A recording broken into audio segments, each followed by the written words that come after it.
And first off, Ryan Holland would want to know, will your son Tom ever become as good as you? I hope so. To be fair, I mean it's early doors yet at this moment of time, but you know he's certainly started off really well. It's been his first, more or less, full season, you know, for Blackpool. You know, he could have stayed at Liverpool, but he wanted to go out and play football, and he's been given that great opportunity by Ian Holloway at Blackpool. The way Blackpool play football suits his style of play, gives him loads of freedom to express himself, and that's what he's done.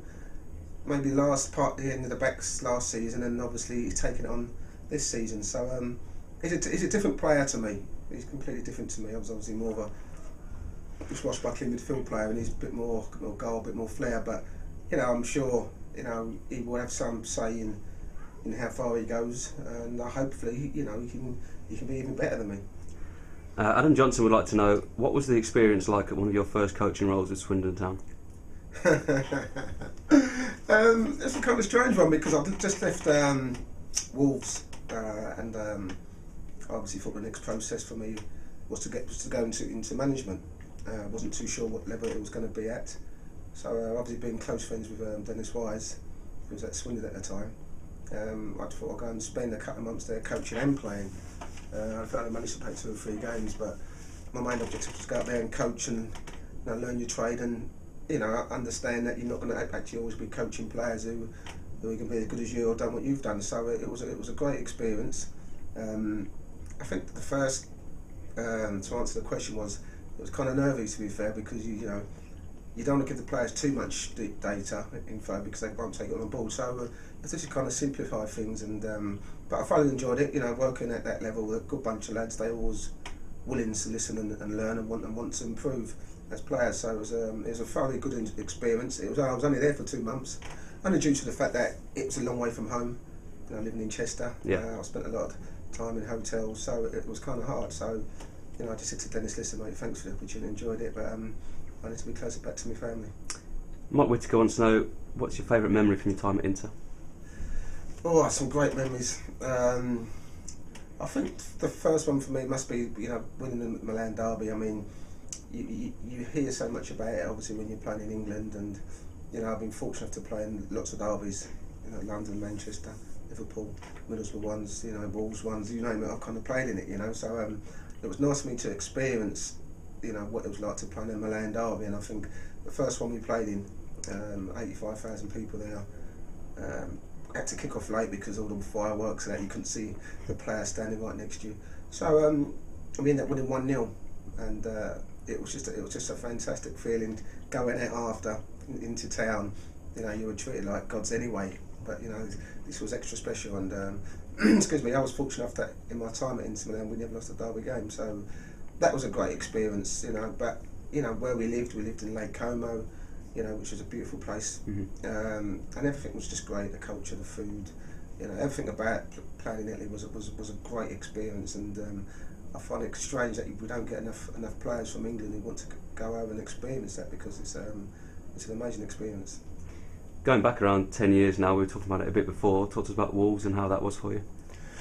Wolves was it was funny, to be fair, because once I left Middlesbrough, I was kind of, it was 2003 I left Middlesbrough, and I was thinking, right, you know, 33 now, maybe it's time to just hang up my boots and concentrate on my coaching, and that was my intentions. And then got a phone call out of the blue from David Jones. He said, would you like to come down? And you know, we've been trying to get into the Premiership for a certain amount of years, and we need someone with a bit of experience like yourself and Dennis Irwin, sorry.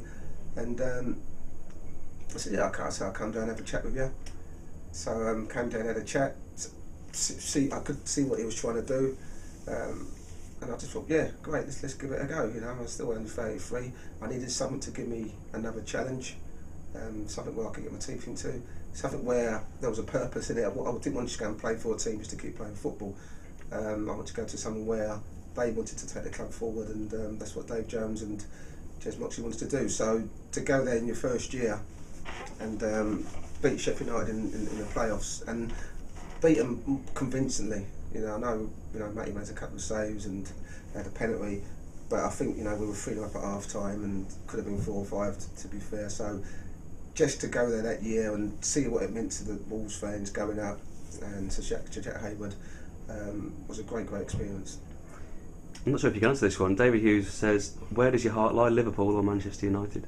A lot of people ask me this question, and you know, if I was going to answer that question seriously, then it'd be West Ham, because that's where I'm from. You know, I'm a West Ham boy.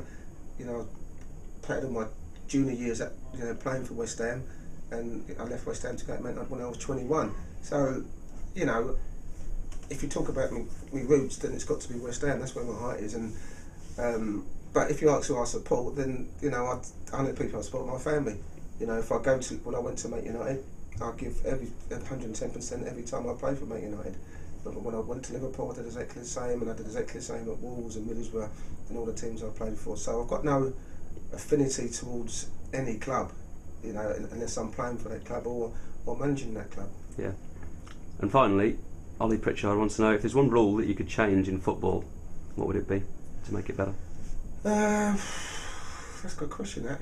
There's probably about 5 or 6, and obviously people are going to talk about goal line technology. I think, you know, that's important. I think it's important because, you know, there's so many games that are won and lost, and people always say, you know, what comes around goes around, but you know, I kind of disagree with that, you know, because I just think, you know, managers' lives and jobs, you know, are dependent on the officials making the right decisions. And if officials can't make the decisions whether the ball's crossed the line or whether it hasn't crossed the line, then, you know, we've been clambering for years to get goal line technology, and you know, a manager can lose his job and the ball not going over the line, or ball going over the line. So, you know, I think that's the major one that we've all been talking about over the last 2 or 3 years. And I also think that managers, when they lose games, they have to come out on these cameras and talk to the press and, you know, explain why they've lost and what the reasons behind it. And I also think that should be the same for referees. You know, I think referees, if they've made mistakes in games, you know, that they should be held accountable, and they should come out, you know, and explain, you know, why they've made that decision. Or because if they come out and say, well, I've got it wrong, then you could accept that, you know. But that doesn't happen. They go into the changing rooms. They're not allowed to. They don't say anything, you know. And managers are fuming. But I would say if he comes out and says, listen, I got it wrong, Paul, made a mistake, hands up, appreciate that. And that's when you talk about the respect campaign.